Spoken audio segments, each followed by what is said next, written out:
Good afternoon and welcome to today's McGill News webcast, How Genomic Medicine is Transforming Healthcare. My name is Derek Kassoff, Managing Director of Communications at McGill's Office of University Advancement, and it's Tuesday, June 11th, 2024. Imagine for a moment a world in which your doctors and other healthcare practitioners can use information gleaned from your unique genetic makeup to tailor medical care specific to your condition. A world where illness and disease can be diagnosed and treated with pinpoint accuracy, not only based on what your doctor may have seen or read about in past cases, but also better personalized according to your genetic profile. That is what the recent advances in genomic medicine are promising to do. And this new approach to healthcare is transforming how we think about illness and disease, and the ways in which doctors are approaching everything from cancer and heart disease to rare genetic disorders.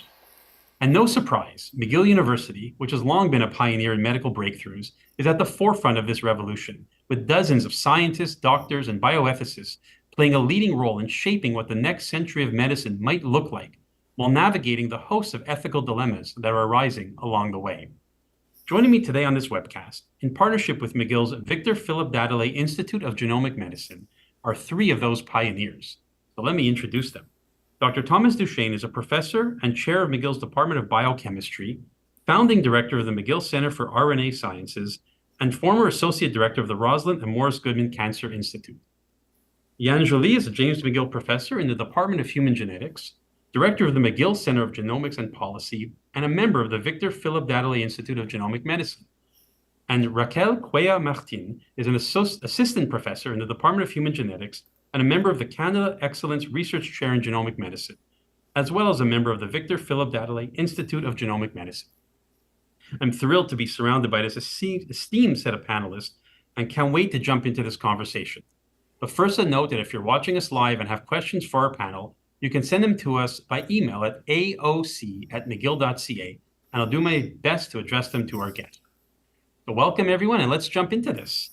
Dr. Duchaine, I'll begin with you. For those of us who are perhaps less initiated into the world of biological sciences, can you explain in the broadest terms the role that genes play in our bodies and the correlation that exists between our unique genetic makeup and our likelihood of being struck by diseases such as cancer, diabetes, or even heart ailments? Yeah, absolutely. It's a pleasure to do that. Essentially, we're made of cells, a huge amount of cells. Cells are specialized. Some of them make hair, some of them make heart. Some of them are important for movement. Some of them are important for thinking. And the behavior of cells is defined largely by a blueprint that's encoded in the nucleus of each of these cells, and that's DNA. And the functional units, the bits of information that decide these behaviors, are actually genes. Now, these genes can be, once in a while, they can be damaged. So if you sometimes spontaneously, simply by the fact of breathing oxygen, other times it's because in the process of replication there are mistakes that are made. And those are so-called mutations. So it alters the blueprint and therefore the behavior of those cells. When it happens in cells that in your skin, those cells eventually will just die off and be replaced by healthier cells. But sometimes they happen in the germline, the gonads, the cells that are transmitted to the next generation. And therefore, those accidents can be perpetuated and then crystallized in the next generation, affecting the incidence, for example, of certain disease in the next generation.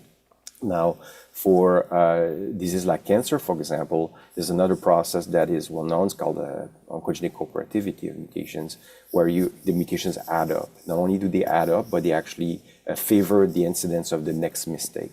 And usually when you have a series of accumulation of mutations like this is how it's interpreted, the process of oncogenesis and leading to cancer, for example. So I'm just trying to explain a little bit how those genes connect to diseases like cancer. In general, that's it.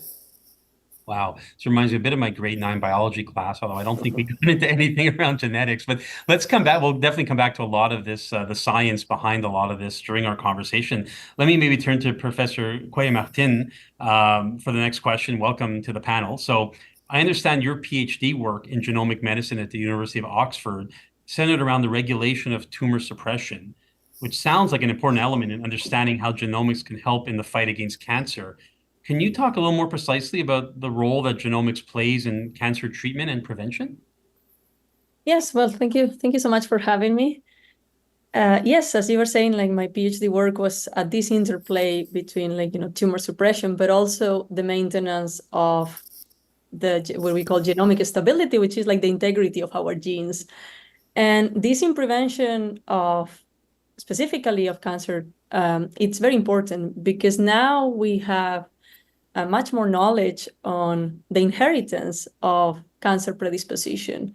So really, if you have a case or cases in your family of a certain type of cancer, and you have the suspicion of it possibly being inherited, then you can go through genetic counseling programs and try to find those specific mutations that might be causing that problem, and go through healthcare programs of like early detection or prevention, and that really has been a game changer for a specific cancer such as breast cancer. And in the case of the treatment, this perhaps is a bit more recent, but if you have your tumor, and not every tumor is the same, and the mutations within the tumor, as Thomas was discussing, can shape how that tumor respond better or worse to different treatments.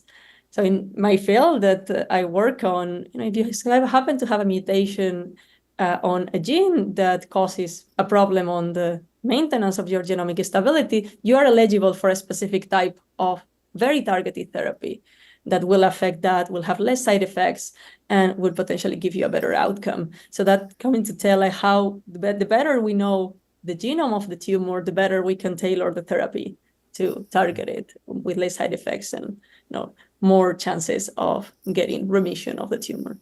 So when we talk about precision medicine, you hear that term a lot these days. That's exactly what we're talking about, being much more precise and pinpoint. So let me just turn back to you, Dr. Duchaine, just as a follow-up question, just so we can understand sort of really what this means, what the applications are. Maybe we could walk through a scenario. Let's say a patient diagnosed with breast cancer. What would the approach to treatment have looked like, say, 20 or 30 years ago, to compare to what might be possible today, thanks to our understanding of genes and genomic medicine? Yeah, the biggest change, I would say, is the incidence of genomics. In other words, a way to capture the whole slew of mutations that can happen in tumor tissue, for example. So you really do know all those little accidents that favored the cell in the tumor and led to their growth, for example. So before genomics, we didn't know about this. Most of the therapies were actually sledgehammer approaches, a very general approach, non-specific approaches. Chemotherapies like this also. You resort to those because you want to push the tumor cells over the edge, but you don't really know whether the tumor is going to respond or not, or if you're hitting a sensitable chord, for example, in that type of cancer. As Raquel just mentioned, cancer is not really one disease, it's actually multiple disease, and each tumor has different mutations like this. So the biggest change is that since the last 20 years, we're aware of the makeup, the gene makeup and the mutation makeup of the tumors. And when we're lucky, when you have a specific subset of mutations, that we actually have a toolkit to specifically target those mutations. So on one hand, you do not treat with the sledgehammer if you don't need it. If you know, for example, that it won't respond because of the genomic makeup or genetic makeup of the tumor, you're not going to overtreat. On the other hand, you also know precisely what to act on. You can target specific mutations when you know that they drive the tumor, and that allows you to be much more precise in the approach. So that's the promise of precision medicine or genome medicine. It's because you use the information that's specific to a tumor to choose and orient the treatment in order to be more precise and not overtreat patient as well. Mm-hmm. Professor Joly, I will come to you in a minute. I've got a million questions around the ethical dilemmas behind all this, but let me just put one more question to Professor Coué-Martin before we move on to the ethical side. So beyond cancer, which we've talked about quite a bit already, can you provide some examples of successful case studies where genomic medicine is already making a significant impact in how we treat real diseases in real people? Yes, so I think a very nice example, and it's something that it has been recent, has been the approval by the FDA of the first CRISPR-based technology for the treatment of sickle cell disease, in this case, sure that the audience is by now well versed in CRISPR technologies and how they are like these, scissors that we can use to engineer our genome.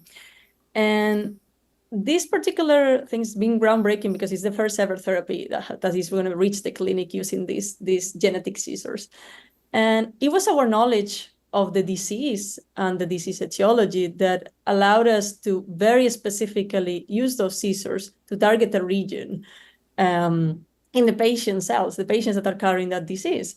So then that modification will potentially and hopefully be done once, and then the patient will be able to live disease-free for the rest of their lives.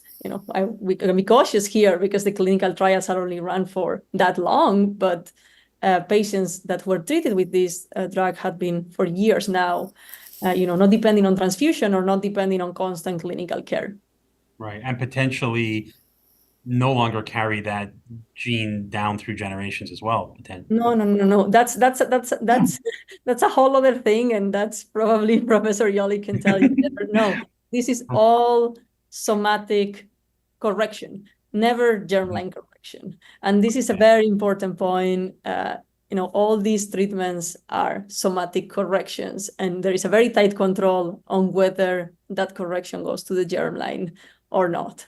Right. So this probably is a good time to bring in Professor Joly, because my mind is racing about some of the implications of what we can do when we can build a master race of superhuman healthy people. But so this all sounds encouraging from a medical perspective, but let's bring in you, Professor Joly, our panel's resident legal expert, whose research interest lies at the intersection of health law, bioethics, and modern medicine. So, when we have these discussions, what are some of the more significant ethical concerns that we ought to be thinking about as we ponder this new world of genomic medicine and patient data and all sorts of other dilemmas I can only imagine?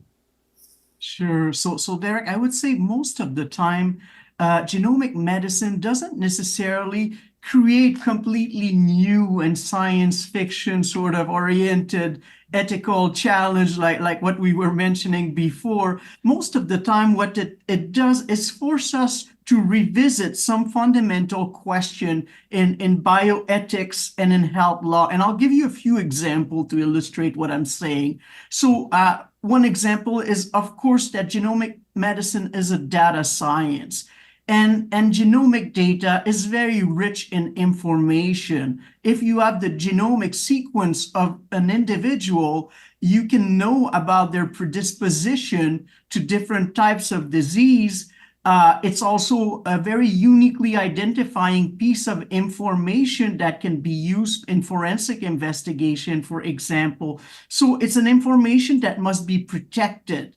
But the challenge is, it's also information that is needed for research. So it needs to be shared because we need access to a lot of genomic sequences to be able to do the type of discoveries that we do in genomic medicine and to be able to pause diagnostic. So it's this challenge between protecting and sharing the information, and doing that sharing responsibly is one example. Another example is the fact that we need to provide access to genomic medicine to a lot of as many persons as possible. Mm-hmm. And it's very challenging in a country like Canada, where our population is not homogeneous. We have a lot of different population group. We have a big geographical space to cover. And so how do we get the discoveries, the innovation outside of a few city hospitals and really make sure that everybody can contribute and everybody can benefit from this? Another example, and it's directly tied to this question, is also how can we inform people? How can we make sure they're aware of what's happening right now? This big genomic research and development.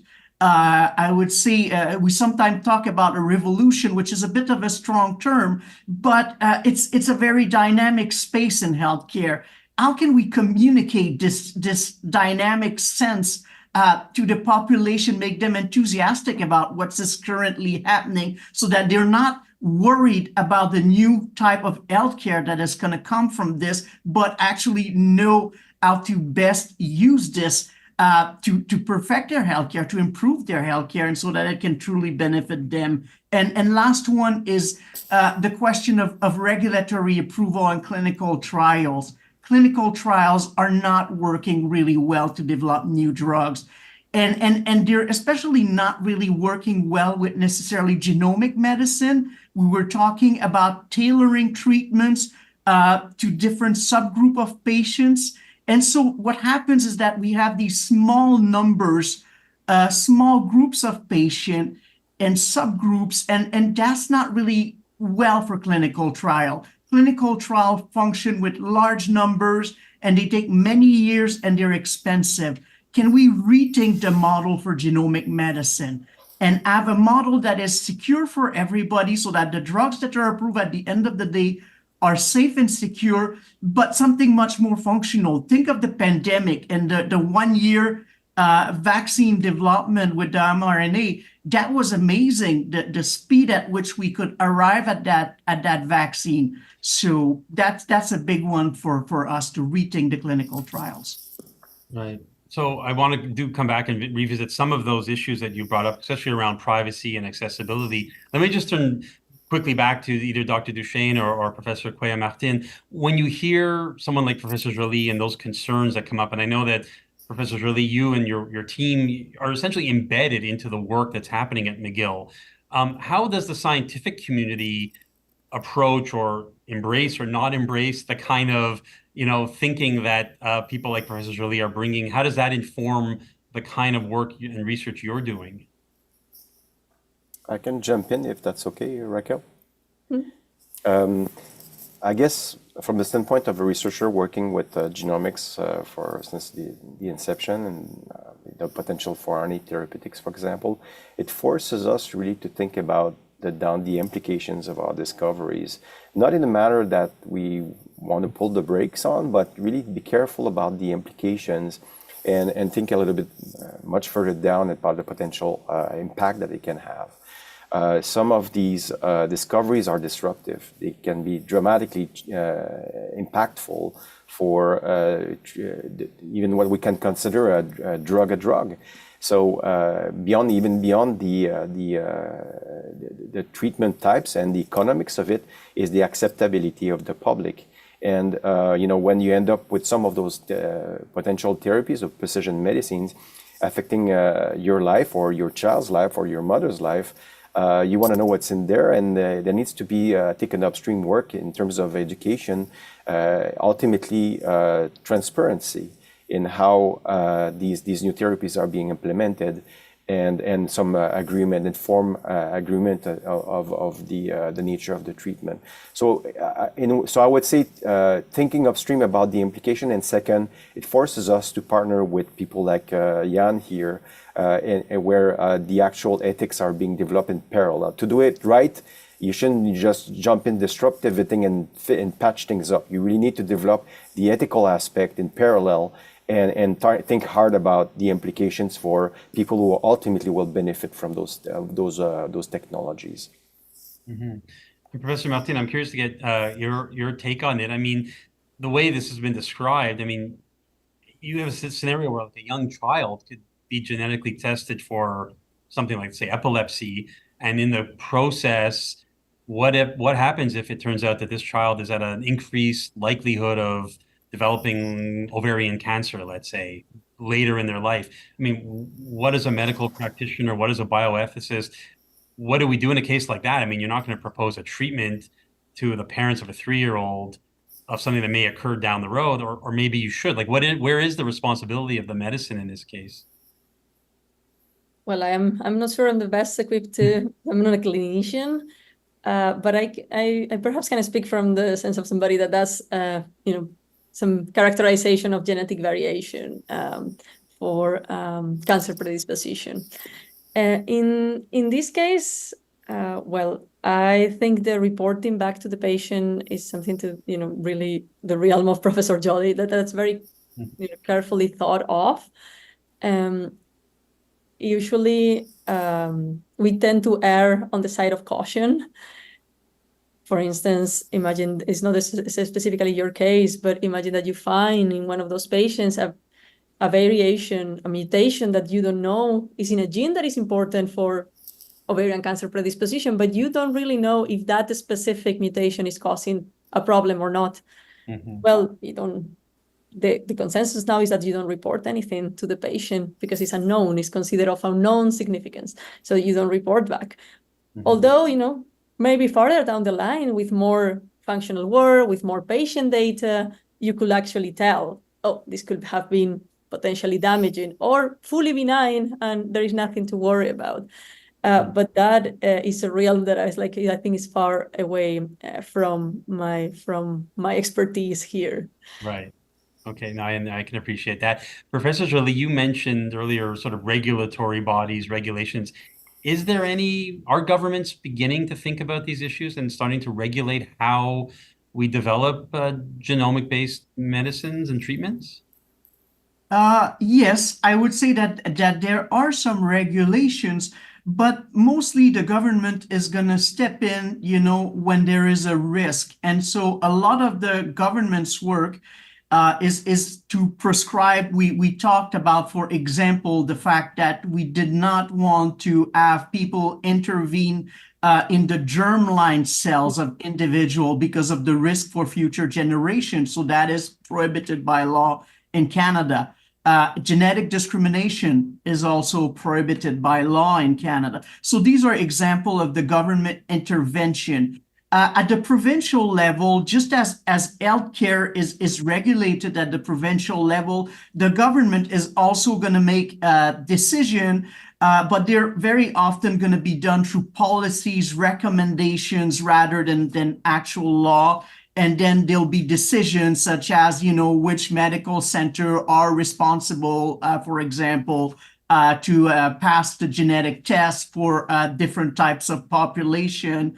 And to be refunded for that by the government. So which drugs, which pharmacogenomics medicine, for example, can be refunded, etc. All those decisions are provincial decisions that are made by the government. And sometimes the government, because he decides to fund the test, especially when we're talking about prenatal testing, can have a lot of influence on the decision of individual. We can now, with non-invasive prenatal diagnosis, for example, know much more early about the risk that a future child can have. And so parents can make an informed decision as to whether they want to continue with the pregnancy or not, for example. Well, yeah, it's a really good example. So let me just turn my attention back to the science for a minute, and then we'll come back, I'm sure, to the ethical question. So Dr. Duchaine, just over a year ago, McGill announced it received the largest research grant in its history, $165 million investment from the federally supported Canada First Research Excellence Fund to develop and deliver genomic-based therapies. And a few months earlier, the university announced the establishment of the Victor Phillip Dahdaleh Institute of Genomic Medicine, thanks in large part to a gift from Victor Dahdaleh, to support advanced research across disciplines and foster ties with other international hubs of excellence. So my question to you is, what have these investments meant for the work here at McGill, and how might they help translate genomic research from the lab into the clinic? I mean, the answer in one word is transformative, in many ways more than one. The longer answer, if I'm allowed to take a step back, is articulates around RNA, as a matter of fact. RNAs are polymers, nucleic acids that are derived from genomes. Actually, your cells right now encode all sorts of RNAs. They're essentially, think about it as gene in action. And these polymers serves all sorts of purposes. They provide the work, essentially, that genes encode, that they enact it. But they also have other purposes, like controlling the flow of information in cells, or even sometimes carrying out enzymatic activities. It's extremely flexible chemistry that RNA brings. Now, we were exposed during the pandemic to a new kind of therapy, actually with a vaccine that is encoded in messenger RNA, and that's the fruit of years and years and years of breakthrough that led to the capacity of using of leveraging the flexibility of RNA as a drug. So now what this means is that you have all sorts of new ways to treat patients. You have all sorts of new ways to counteract viruses, for example, to enact complete new modalities. As a matter of fact, it changes the way we think about drugs because now it's essentially the informational type of drug, things that are encoded in the RNA. So with this knowledge in mind, this absolute flexibility of RNA as a potential therapeutic agent, what we can do is fulfill the promise of genomics. So what I told you before is that with genomics now we know all the mutations, the little accidents that accumulate in patients over generations or in a tumor, for example. But for the longest time we were limited in terms of how many genes we could act on. For example, if you had an ERB2 type of cancer, then you would have matching precision therapies in clinic because those therapies already exist. You had precision medicine for that subtype. But if you're unlucky and you just fall on the wrong subtype of tumor, well, you're sorry out of luck. You don't have treatment for it. With RNA medicine now, what you can do is essentially target a much broader diversity of sites in the cells. You can act on many more processes, and it's also much faster. So another aspect and why this is so transformative is because McGill's pretty good with RNA. We have a long history, we have a deep expertise on it. In the province, as a matter of fact, Quebec, we're really, really good at it. And it allows us essentially to leverage all those discoveries that we've been banking on through contributions like Eke Ogilvy or Nahum Sonnenberg, and actually now translate this knowledge, put it in action, and directly act on what Genomic has been telling us to act upon. So it's essentially fulfilling the promise of genomics with RNA tools, the full toolkit of RNA therapeutics, and that's now is becoming a reality, and with the breakthroughs that were, I think, revealed to the world through the RNA vaccine. So I think it will consolidate our positioning as leaders, both in genomics, in RNA, but also allow us to mobilize the knowledge in new therapies and new modalities. So we're very excited about this. And there's a whole industry behind this where trainees will actually be able to start new career and in those new subjects. Because remember at McGill, that's what we produce talent, and there's new opportunities there. We certainly will develop along those lines.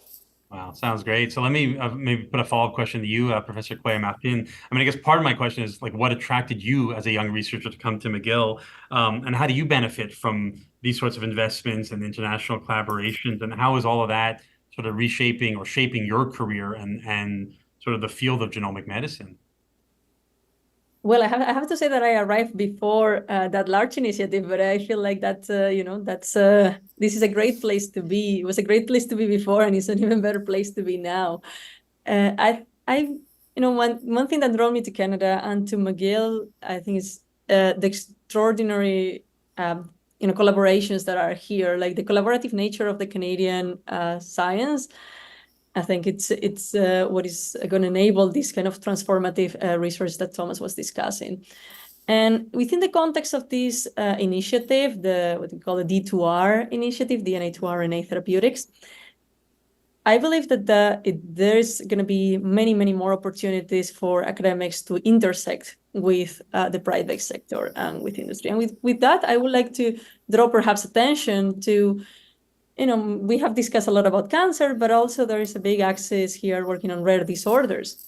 And perhaps rare disorders have a little bit less of an importance in an industry scenario because of small patient populations, because of, how costly and how long it is to develop those treatments. And also, as Yann, Professor Joly was mentioning before, about like how clinical trials sometimes are not shaped for those small patient populations. And I think these kind of initiatives are also a good opportunity to bring academic researchers that have done research on those disorders that actually, if we think also in where we live in and in the province of Quebec, some of those rare disorders are not so rare and are big unmet medical needs. How that the research that is happening in academia through these initiatives can bring academics and industry closer together and be like, okay, we have done this work here. We think we are setting the basis for potential treatments for those rare disorders. Now, it's our duty to bring those forward and to push them through clinical trials and to push them to patients. And I think I'm very excited to see where that goes. And working on the genome engineering field, I'm very excited to see how I can contribute to bring some therapeutics to the clinics. I'm sure I can speak for everyone. I say we're really excited to have you at McGill and at Canada. For those wondering where you're from. Spain, right? That's where you're. I'm Spanish, yes, yes. Well, welcome. First of all, a reminder, if you're watching us live and you have a question for our panelists, you can send them to us by email at aoc@mcgill.ca, and we'll save some time at the end for those. Let me turn it back to you, Professor Joly. When I was reviewing again this week the details of the federal announcement, the $165 million CFREF grant, I couldn't help but notice the subtitle to the grant was An Inclusive Canadian Approach to Genomic-Based Therapeutics, and specific calls to collaborate closely with Canada's Indigenous and immigrant populations. So I know you mentioned earlier sort of the notion of access. So what stands out for you when you hear about inclusivity in the field of genomic medicine, and why is it so critical to have language like that embedded into McGill's scientific approach?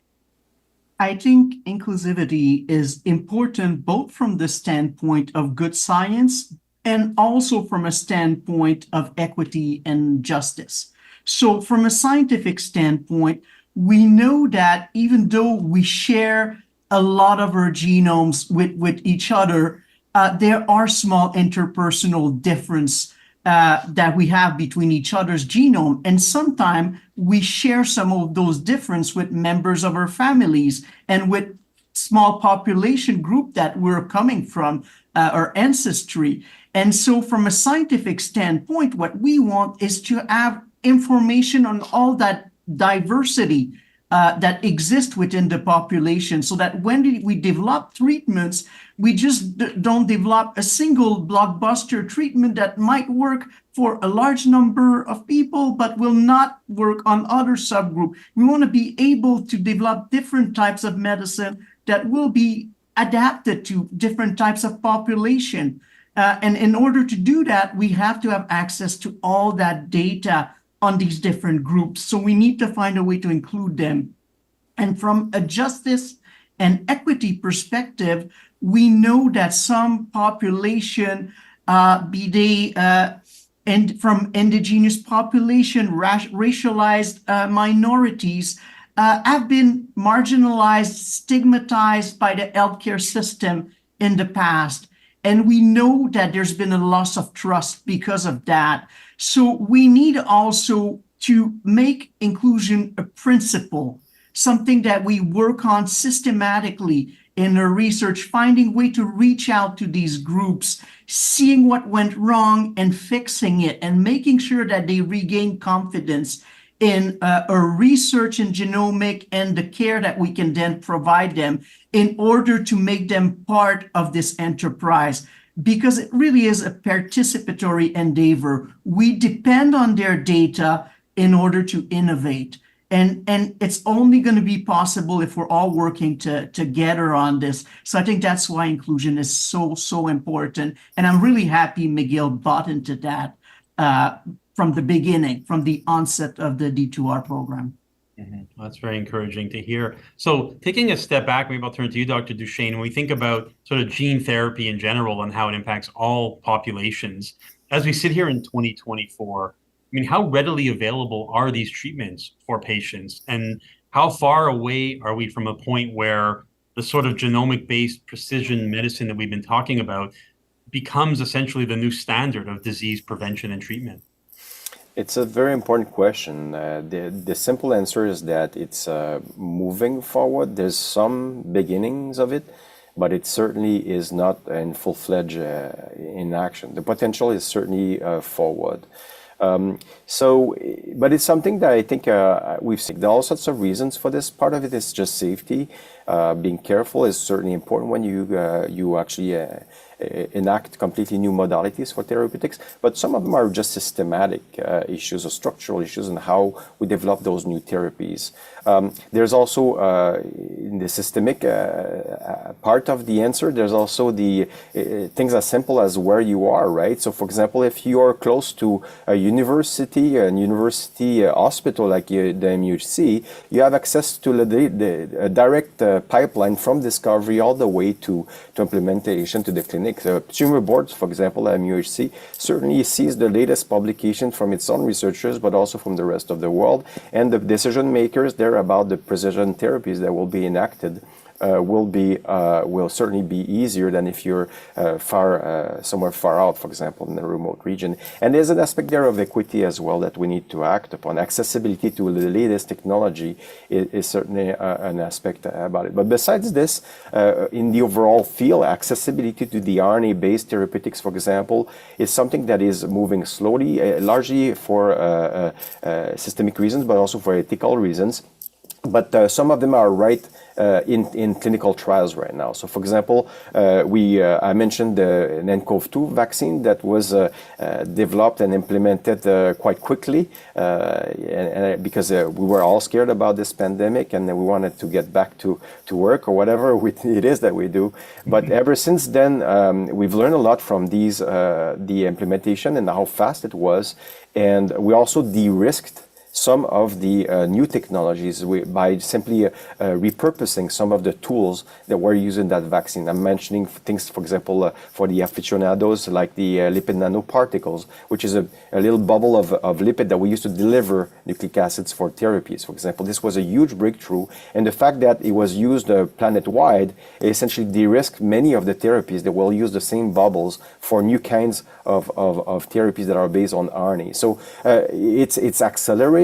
And a lot of these new modalities are actually in clinical trials now, and it goes all the way to, for example, cancer vaccines, things that you never think would be possible not long ago, are actually now in third stage of clinical trials, and we see really encouraging signs. So I would say, as an overall answer, is that it's not moving fast enough, because obviously you can measure in number of lives saved, the time between the discovery and the time when you implement it. But again, because those are so transformative, the new types of drugs, I think it's a normal, and I think it's probably prudent to take the time to study them properly before we launch them. And lastly, there's as I mentioned before, there's the acceptability aspect of it. We need to let people know what we're doing with those therapies, and I think there's also an aspect there of training and letting our clinicians know what they deliver essentially at the clinic. So there's a whole ecosystem, and the changes, the education of it, and needs to follow the implementation of the drug as much. Right. So let me just jump on that follow-up question that you just touched on at the end, and that is, how can medical education keep pace with all of these rapid changes? It's going to force us to change how we teach medical students, how we retrain healthcare practitioners in the field. Maybe I can answer quickly about this and say that in 2024, at the age of disinformation, where there's wikis and everybody's opinion is supposed to have merit on social media and equals chamber, the importance of having access to top quality information for clinicians, but for our students, for the general public, is so important. And for clinicians in particular, I think staying at the cutting edge, because this is only going to accelerate, is particularly important. I would say the key is to make sure that there's plenty of science and the latest version of science in the training program and pedigree and curriculum of those clinicians. Obviously, there's this continuous training of clinicians, whether they're doctors or even nurses and pharmacists, for example. But there's obviously an effort there that's being deployed. I was actually part of this exercise by foundations and associations there to try to mobilize that knowledge and then get everybody up to speed about what's coming and their implications for their practice.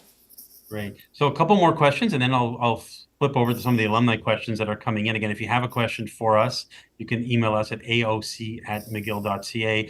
Professor Kweyama, and maybe I'll ask you the question about cost. So I know Dr. Duchaine mentioned a lot of sort of concerns around safety and timing and all that, but although this technology sounds really cool, it also sounds really expensive.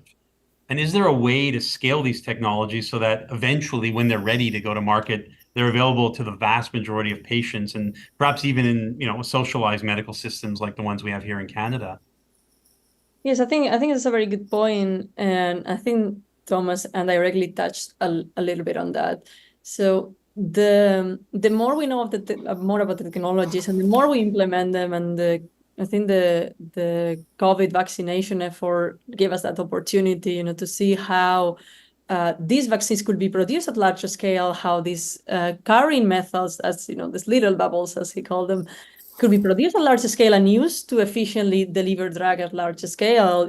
It's when you set up those industrial plants, when you set up those platforms, then you can generate bubbles for any therapy. So the fact that we have those flagship vaccines or flagship therapeutics moving the infrastructure forward, it's important for cost reduction. But also, when I think about these gene therapeutics or even the CRISPR therapeutics, that the price points are like in the $2 million range, and you're like, we have a clear problem there with accessibility. The development of those therapeutics is very costly, but part because they were the first in class. So if you have a path forward and now you have no route on like, okay, we can translate those systems to other therapies, then that should be easier in the future. So I'm hopeful for that, and also hopeful for something else. And it's like now we have one CRISPR therapy in the market, but more players are in clinical trials, more companies are developing. So the more therapies that are coming up and the more alternatives that come up, then more competition, market forces forcing the prices to go down. And then another thing that is very important, and we don't think we touched upon, but it comes with how we train our clinicians and our nurses. So some of those therapies have specific requirements for their administration, and they are complex. Even talking about the sickle cell disease, in paper, it is very pricey, and on paper, you're like, okay, this is amazing, this could be transformative, but how many hospitals are in the position to administer that treatment? How many have the infrastructure? To how many patients can that be administered with that infrastructure? And that is another question as more of those therapies come into the clinic. And I think that's very important to think about. Mm-hmm. Okay. Well, maybe one more question to you, Professor Joly, and then I will look over at the alumni questions. I wanted to just revisit an issue you brought up earlier, which is around privacy and data. And I'm thinking of sort of if all of this genomic information is available now on all of us, what is to say that, this doesn't get into the hands of, our employers or our insurance companies? And do you foresee a day where insurance companies, for instance, might build genetic testing into their practices and the way that they assess risk and take on clients and set prices? And, how can we ensure that doesn't happen? So I think there's definitely an interest from some insurers to do that. But at the same time, as I mentioned, in Canada, we do have a law that prevents them from asking for genetic test results or from imposing genetic tests. So we have a quite good protection level in Canada. We're lucky that way. And that makes me sort of optimistic about the future. I think that what we have to keep in mind is that science progresses all the time, and laws are rather static tools. So we have to basically keep being vigilant and sort of see where the science is going, if there's no crack in the protection that allows perhaps, insurers to not ask about genetic tests, but ask about the result from other types of omic studies, which really would give them access to predictive health information as well, for example. So basically, we have to also move at the same pace as the science with our ethics and our laws. But like I said, I think in Canada, we're doing quite well on that front. So it's boding well for the future. Let's put it that way. Okay, great. So we have about 15 minutes left. Let me dive into some of these questions. Some of them are quite specific and deal with medical conditions. So I think in this case, I'm not going to mention anyone's names, but I thank you, those of you who sent the questions in. The first question came to us just before we went on air. A woman is writing to us, in the case of type 1 diabetes of a young woman who developed type 1 diabetes in her late 20s, how significant is the risk she will carry this illness to her yet to be born children? And at what age would her offspring develop it? If the risk is significant, what is the best pathway for genetic testing in advance of pregnancy? And might in vitro embryo testing be helpful to target and eliminate the gene in question? And finally, where can this genetic testing be done in Montreal in a timely fashion? Professor Joly, you want to take that one? Sure. I mean, we can sort of we've discussed it a little bit before, and yes, we can't really give specific advice, but as a general advice, I think the good thing to do in a case where there's a family history like that is really discuss it with your family physician, and see if you can get a recommendation. And again, most of the latest diagnostic tools and the more efficient practitioners will be at university research hospitals. So that's also the recommendation would be to go to one of those hospitals so that you can have access to sort of the more recent findings. But yes, it really is, apart from that, it's on a case by case where you really have to see with your doctor, and they are still the frontline person that needs to be consulted. Okay, great. Dr. Duchaine, maybe I'll put this next question to you. A woman writes to us with context. She says that she has a genetic aortic condition caused by a gene defect. And her question is, will McGill or is McGill looking into cardiac projects? Yeah, certainly. I mean, there's quite a bit of strength, especially at the immunotherapy. We have great researchers in cardiac disease. As a matter of fact, some of the earliest repurposing, the reorientation of the nCoV-2 vaccines were essentially directed towards heart scarification. Essentially used a derivative or just a repurposed nCoV-2 vaccine. They changed the sequence in there to repurpose it, and they mobilized immune cells to remold and repair scarring on the heart. So this was one of the very earliest repurposing of the messenger RNA vaccine technologies. And a lot of these applications of derivative are actually now possible and at different stage of development. Specifically at McGill, though, this is quite early. This sort of disease is certainly in the radar of the RNA therapeutics. And there certainly is talent and potential for this at McGill. I cannot tell you of a specific group at this point, though. But yes, they're on our radar, and we have the expertise. The technology is just there. It's a little bit at the beginning, but it's already been shown to be efficacious, at least in models. So I would say in a few years from now, there should be some applications in clinic. Okay, and I saw Professor Cuellar-Martin, you jumped in really enthusiastically when you heard the question. Was there something you wanted to add to the heart? Because we don't know. We don't really think of heart ailments as genetic, but I guess they really are, right? In many cases. Yeah, no, I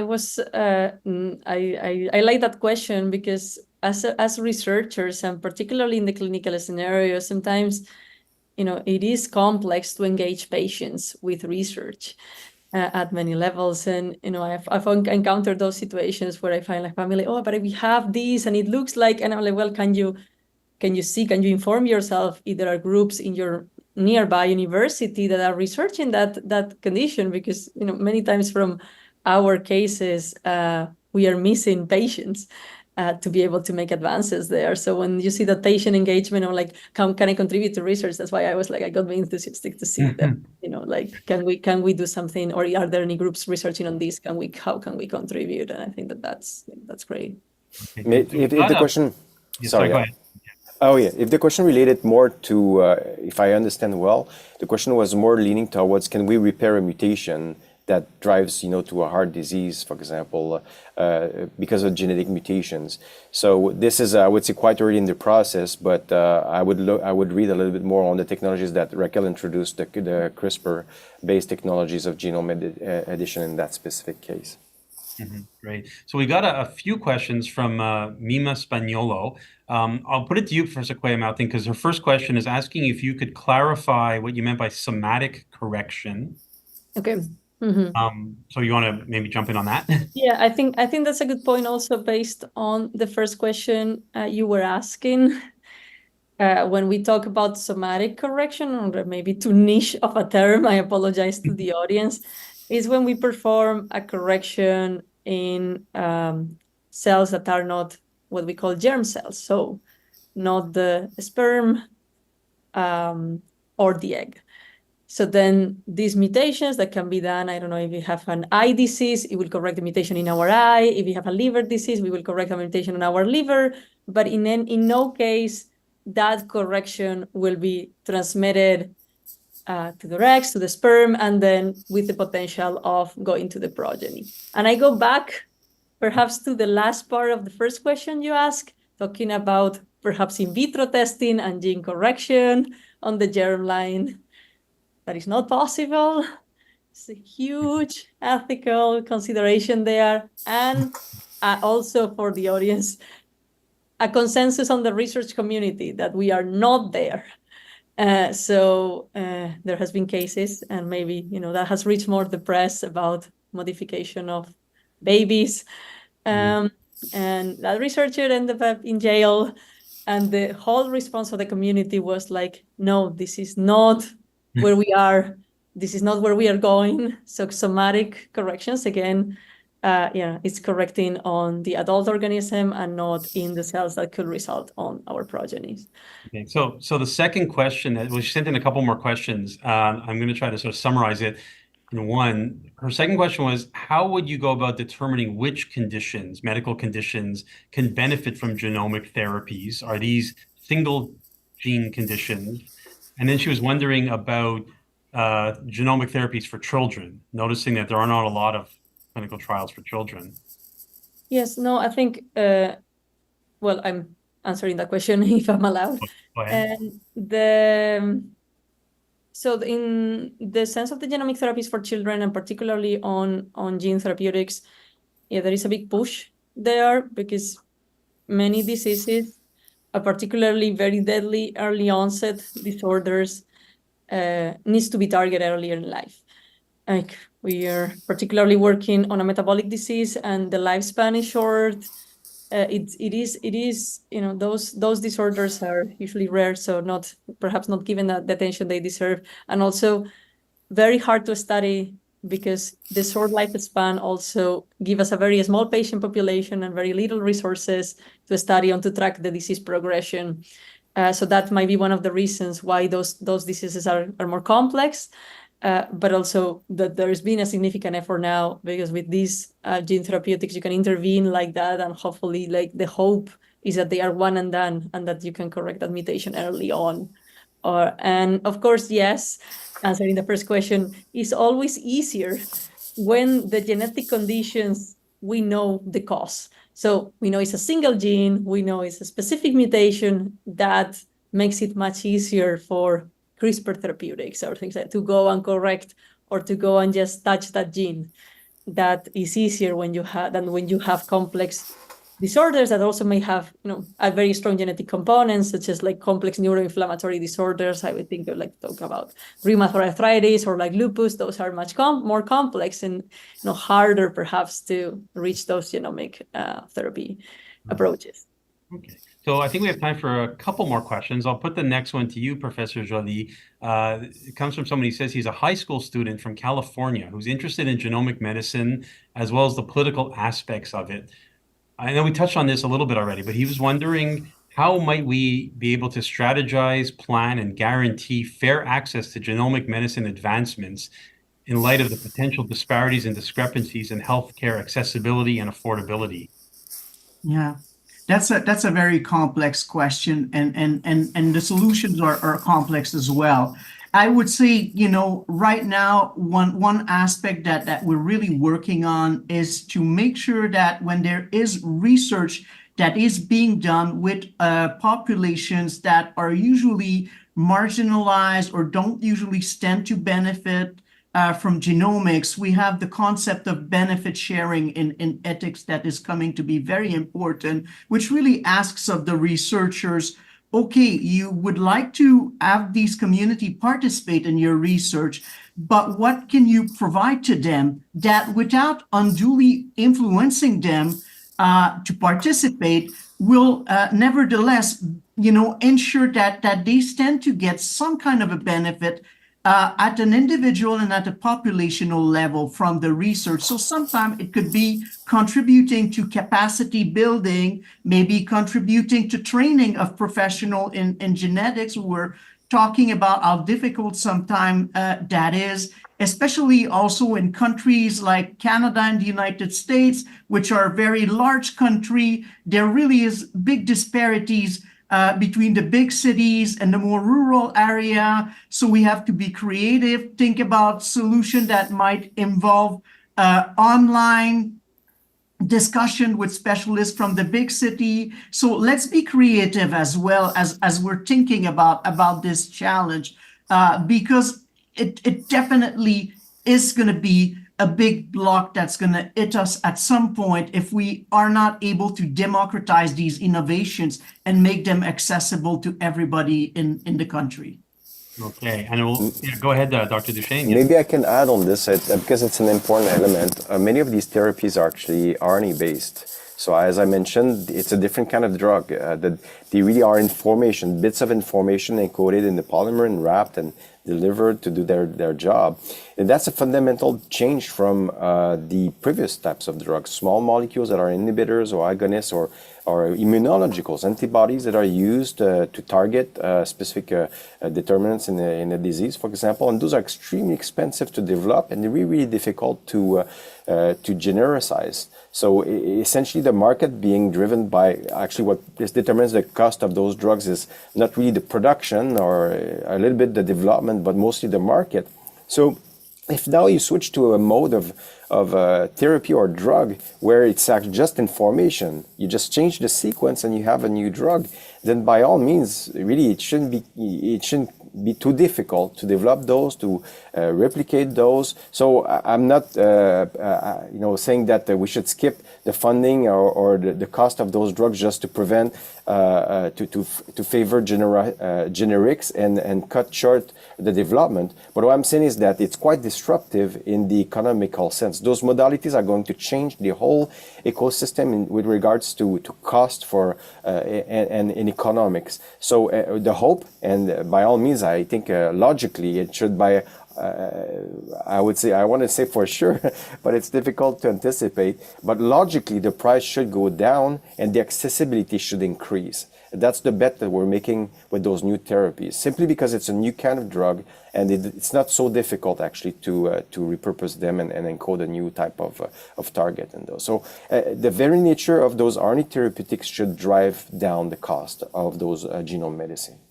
Mm-hmm. Okay, great. So unfortunately, I won't be able to get to all the questions that have come in from our audience, but maybe I'll just end with a final question of my own, and I'll put it to the three of you, and you can jump in as you'd like. And I guess my question or concern is, we talked a lot about the connection between genomics, gene therapy, and diseases, particularly cancer and other diseases. Is there any concern in the medical scientific establishment that, as we get more and more advanced into genomic medicine, that we may be discounting some other really key elements in disease prevention and prevalence, things like lifestyle choices, environmental factors? Could potentially somebody say, well, if I'm not predisposed genetically to lung cancer, I'll smoke a pack of cigarettes a day? Like, is there any discussion or concern around diminishing other factors around disease? So maybe I can get us started. I think it's a great question. I think it's a valid question. I think that there is sometimes a discourse that we see pop out and where there's this simplification and sort of reductionist approach of sort of getting to a genetic explanation for everything. But what is really interesting is that a lot of the field is not necessarily going in that direction nowadays. We talk a lot about things like risk prediction model that will include not only the result of gene test, but also socioeconomic determinant of health or physiological measure of the patient or chemical biomarkers. So there's a way to include all of these innovation in the medical toolkit. And that's the way I like to see it personally, is that, you advance in genomic medicine, but you also advance in these other area of medicine. And the idea is to aggregate all those data points together. This is really what precision medicine is about, beyond just precision genomics. But precision genomics I see as an important participant to this reality of precision medicine. So I think that's the right way of seeing the equation. Mm-hmm. Great. Well, I think that's a wonderful wonderful way to say that and to summarize a lot of the discussion. So maybe we'll leave it there. But thank you for that response. So as we wrap up today, bring this webcast to a close, I'd like to remind everyone watching that this video will be available at this very same link soon after our recording ends. So feel free to share it with others who may not have been able to tune in live. I would, of course, like to extend my deepest gratitude to our three guests, Professors Thomas Duchaine, Yann Joly, and Raquel Cuellar-Martin, for joining me today to discuss a topic that is so interesting and potentially so transformative to our lives. And we look forward to following your work very closely in the coming years and decades. And a special thank you to two other individuals here at McGill who were instrumental in helping to organize this panel, Martha Crago, Vice President of Research and Innovation, and Dr. Mark Lathrop, Director of the Victor Phillip Dahdaleh Institute of Genomic Medicine at McGill. And of course, thank you to our worldwide audience of McGill alumni and friends for tuning in today. Please continue to stay tuned to your McGill email and social media feeds for more updates on exciting online and in-person programming. Until then, please be well. Thank you. Thank you. Yeah. Let's see. Cheers.